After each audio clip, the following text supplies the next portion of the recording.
हामीले अहिले हालसालै प्रयोग गरिरहेको मोबाइलमा तपाईहरुले प्रयोग गरिनु भइरहेको मोबाइलमा चाहिँ eSIM सपोर्ट गर्छ कि गर्दैन अहिले नयाँ प्रविधि आएको छ नेपाली टेलिकम एनसेल दुवैले eSIM भन्ने निकालिसकेको छ जुन भने चाहिँ आफ्नो हाम्रो मोबाइलको मदरबोर्ड भित्र चाहिँ फिक्स गरिन्छ र त्यो भने चाहिँ एकदमै राम्रो हुन्छ र हाम्रो मोबाइलमा चल्छ कि चल्दैन कसरी चेक गर्ने त दुईवटा तरिका सिकाउन गइरहेको छु भिडियोलाई अन्तिमसम्म हेर्दिनु होला पहिलो तरिका रहेको छ तपाईहरु आफ्नो यो मोबाइलको क्रोममा आउनु होला म क्रोममा आइसकेको छु क्रोममा आइसकेपछि यहाँ न्यू ट्याब गर्नु होला क्रोममा आएर चाहिँ यहाँ तपाईले चाहिँ सर्च गर्नुपर्ने हुन्छ eSIM सपोर्टेड डिभाइस भनेर त्यहाँ तपाईले चाहिँ यहाँनिर यसरी सर्च गर्नुपर्ने हुन्छ eSIM सपोर्टेड डिभाइस भनेर तपाईले सर्च गर्नुपर्ने हुन्छ र यहाँ चाहिँ म चाहिँ यहाँनिर यसलाई टच गर्न गइरहेको छु तपाईले चाहिँ यहाँनिर टच गर्नुपर्ने हुन्छ त्यसपछि देख्न सक्नुहुन्छ अलिकति तल आउनु होला त्यसपछि यहाँनिर चाहिँ यस्तो इन्टरफेस खुल्नेछ यहाँनिर चाहिँ eSIM supported phone list update November 2022 भनेर आइसकेको छ म यहाँनिर चाहिँ टच गर्न गइरहेको छु यहाँ टच गरिसकेपछि देख्न सक्नुहुन्छ अलिकति तल स्क्रल गर्नु भएपछि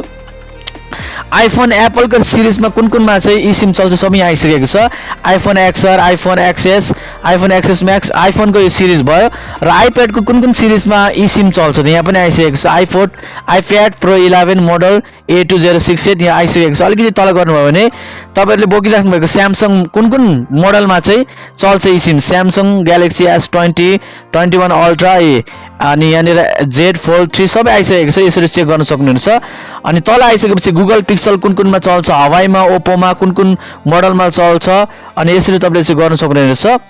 र एप्पलमा अनि स्यामसङमा कुन चल्छ सबै आइसकेको छ र अर्को दोस्रो तरिका रहेको छ तपाईहरु चाहिँ आफ्नो मोबाइलमा eSIM चल्छ कि चल्दैन भनेर थाहा पाउनको निम्ति तपाईहरु यहाँनिर किबोर्डमा आउनु होला किप्याडमा आएर चाहिँ यहाँनिर तपाईले सर्च गर्नुपर्ने हुन्छ स्टार लेख्नु होला # लेख्नु होला 0 लेख्नु होला 6 लेख्नु होला र टच गरेर फेरि # लेख्नु होला स्टार #06 गर्नुभयो भने यस्तो आउनेछ तपाईको मोबाइलको अब IMEI नम्बर 1 छ 2 पनि छ सबै छ ISSID नम्बर पनि छ यो भएपछि मेरो मोबाइलमा चाहिँ यहाँनिर eSIM सपोर्ट गर्दैन भनेर मैले बुझ्नुपर्छ यदि तपाईहरुको मोबाइलमा चाहिँ EID नम्बर आयो भने तपाईको मोबाइलले चाहिँ eSIM सपोर्ट गर्छ हाल्न मिल्छ भनेर तपाईले त्यहाँबाट थाहा पाउन सक्नुहुन्छ हजुरलाई आजको भिडियो कस्तो लाग्यो भिडियो मन पर्यो भने भिडियोलाई लाइक गर्न नभुल्नु होला शेयर गर्नु होला र साथै फलो पनि गर्न नभुल्नु होला धन्यवाद।